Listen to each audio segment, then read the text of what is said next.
Hey, my name is Sruti. I'm an author and spiritual teacher. And today I'm out here recovering from foot surgery with my crutch and my orthopedic boot.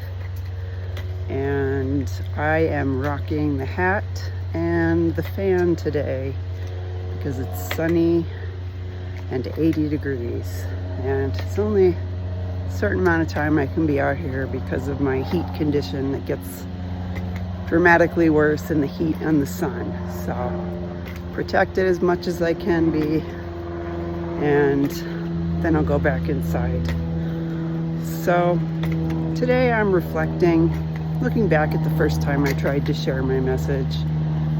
That was when I didn't know I was having allergic reactions to medications and metals and a whole variety of things. That's what mast cell activation syndrome is. It's when your body has allergic reactions to multiple different stressors at any time, and you don't know what they are. And I think technically they're not even classified as a true allergy, meaning your body is just overreacting to multiple stressors in an allergic type manner. That's just the technical definition. In practice, you have allergic reactions to anything at any time. So I had an allergic reaction to taking Bactrim back when I was 20, and it caused a condition called interstitial cystitis, which is very painful and still is here today. It's been more than 10 years. And of course, the most recent that I talk about now, which is the allergic reaction to the ear piercing that caused erythromelalgia on my face and my ear, which is extreme redness and heat and burning. And of course, in the photos I've shared in previous videos, the extreme puffiness that affected my face for 6 years. So, oh, nice breeze. So I'm reflecting on what's changed since then, because I had the insight about finding your true self through pain, specifically pain erasing the false layers of who you are not to find out who you are. And that has not changed. In fact, over the last 6 years of horrible pain, in which medications could not touch it, and still only provide transient relief rather than a permanent cure, the experience of spiritual awakening and pain has remained unchanged and actually has become more and more confirmed. So instead of changing my message, I'm doubling down. I have good reason to do that. It's an extremely important insight that I was not necessarily always received well for. And so I reflect back on how I wasn't received well the first time. I think partially because the illness, interstitial cystitis, is a little more difficult to talk about. It's bladder and vaginal pain, which no one really likes to hear about. And it is invisible. So I looked relatively good and young and normal, talking about how much pain I'd been in. And also not being aware of definitely being aware on some level of the sexist problems I was facing, but not having the feminist tools to meet those problems. Those types of problems being an extraordinary focus on my outer appearance, unconscious beliefs ingrained in our psyche about women, including women not being taken seriously, not having their pain taken seriously, having their pain minimized, being gaslit, and not having the tools, meaning I didn't realize that I had the tools, because the awakening in pain is the tool. Our fear of pain leads us to blame women from the time that Adam blamed Eve for the fall of man, in which he's essentially blaming Eve for being kicked out of the Garden of Eden and experiencing pain and death in the outer world. And that's kind of the myth's way of explaining away why there's things we perceive as bad in the world. I know that Adam and Eve isn't central to everyone's religion, but it has affected the broader culture in such a way that it is and has become an unconscious form of programming. So basically, blaming Eve made her into an object of blame and therefore an object of rape. Because when you are an object, you are dehumanized, and it becomes easier to behave that way towards a person when you don't see them as a person, and when you see them as an object, especially an object of sexual desire. And you've heard the term women being objectified in rape culture, and this is actually the seeds of that we live in still to this day, because we have not addressed the underlying problem, which is our fear of pain. And so that's why this message is so important to me.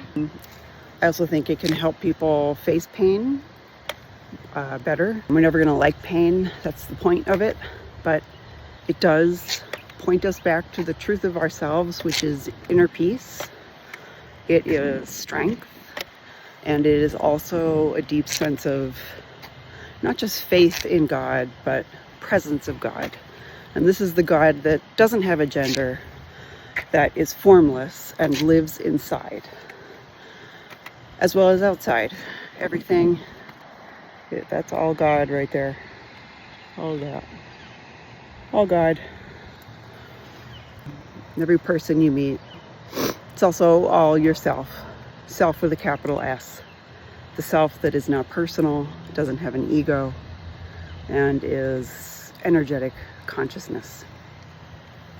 So anyway, I'm reflecting back on how I was sharing my message the first time and was in some ways vilified because of these sexist problems. The younger and more attractive you are as a woman when you should be in your prime is ironically the time when you are the most blamed and the most attacked, precisely because it's when you're the most powerful, in theory, the most physically powerful for sure. Something that has definitely changed this second time around is what happened with the ear piercing. First of all, it is much easier to talk about my ear and my face. It is easier because my face blew up 5 times the size it normally is, with ulcers and redness and scarring. And it's easy to visually see suffering.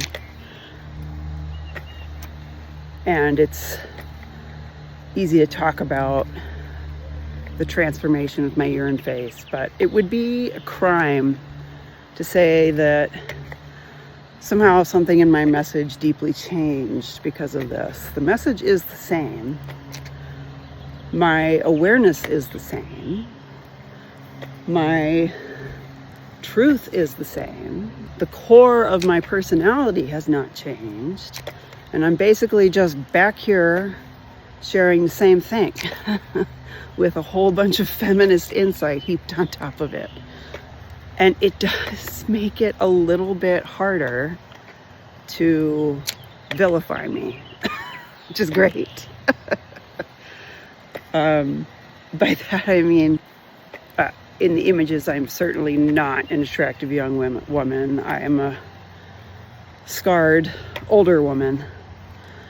And that kind of silences people. The other thing is, my pain is taken more seriously. It was certainly taken more seriously by the doctors, which I'll discuss in another video. It is easier for me to talk about that. This difference right now is sort of a feminist insight, the difference between how I was treated then and how I am treated now. because why should I be treated any different? Basically because of appearances.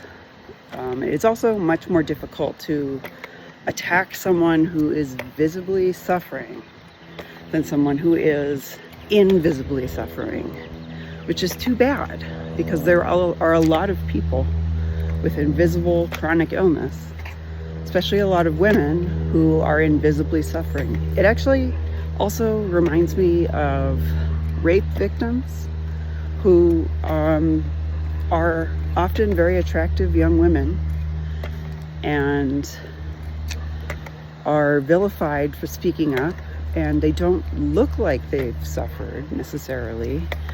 Their faces aren't scarred and puffy, unless of course a victim happens to share a photo after she was attacked and her face has been beaten.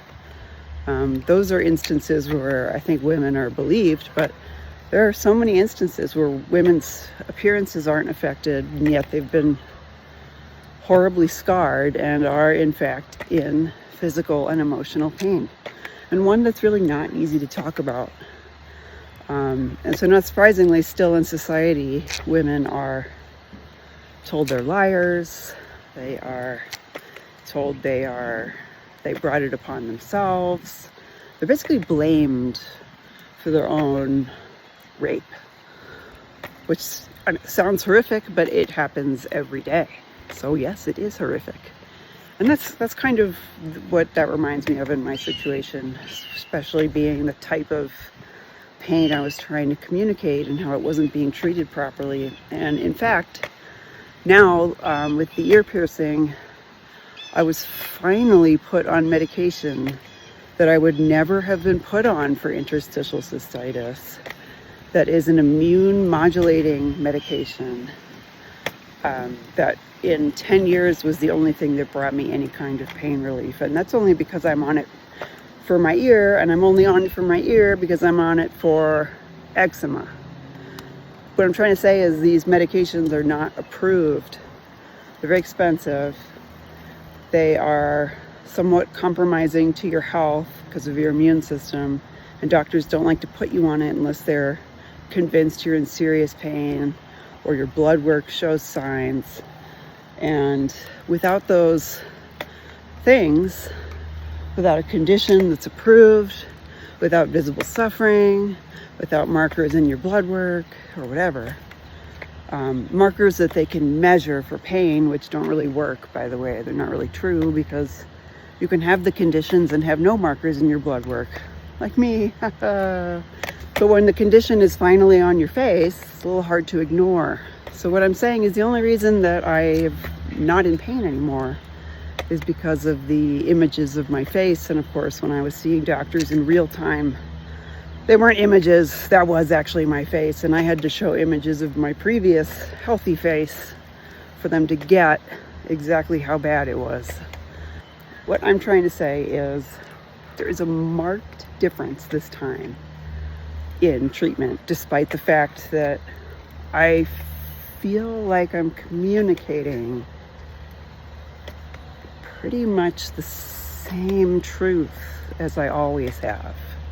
And it's frustrating to have to stand your ground for that many years and try and communicate the same thing and wait for the world to catch up to you.